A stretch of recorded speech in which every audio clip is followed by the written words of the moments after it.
SSC 2027 পরীক্ষার্থীদের জন্য বড় খবর, নতুন কারিকুলামের এমন কিছু পরিবর্তন এসেছে যা জানলে তুমি অবাক হয়ে যাবে। নম্বর বিভাজন থেকে শুরু করে প্রশ্নের পদ্ধতি সবকিছুই বদলে যাচ্ছে। আর আরেকটি কথা না বললে নয়, ভিডিওটি সম্পূর্ণ দেখার রিকোয়েস্ট রইল।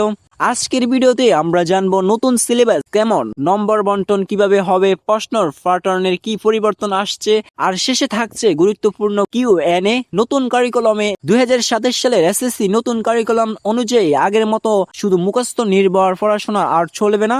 এখন গুরুত্ব দেওয়া হবে কনসেপ্ট আন্ডারস্ট্যান্ডিং, বাস্তব জীবনের প্রয়োগ, ক্রিয়েটিভিটি থিঙ্কিং। অর্থাৎ তুমি শুধু বই পড়ে মুখস্থ করলেই হবে না, বুঝাতে হবে। বিষয় ও সিলেবাস, নতুন কারিকুলামের কিছু বড় পরিবর্তন এসেছে। গ্রুপ ভিত্তির চাপ কমানো হয়েছে, কিছু বিষয় একত্র করা হয়েছে, প্র্যাকটিক্যাল লার্নিং বাড়ানো হয়েছে। উদাহরণ সায়েন্স, বিজনেস, আর্টস। এই বিভাজন আগের মতো কঠোর থাকবে না।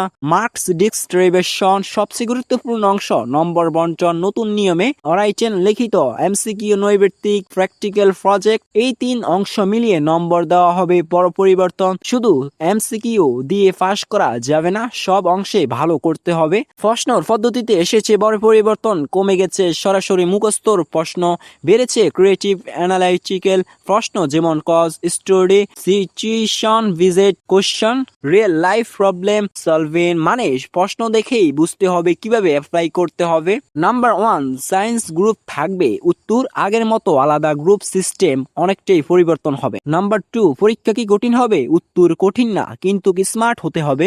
নাম্বার 3, পাস করা কি কঠিন হবে, উত্তর না, কিন্তু সব অংশে মিনিমাম পারফর্মস করতে হবে। তাই এখন থেকে প্রস্তুতি নাও, নতুন ভাবে মুখস্থ না করে বোঝার চেষ্টা করো। ভিডিওটি ভালো লাগলে লাইক, শেয়ার আর সাবস্ক্রাইব করতে ভুলবে না।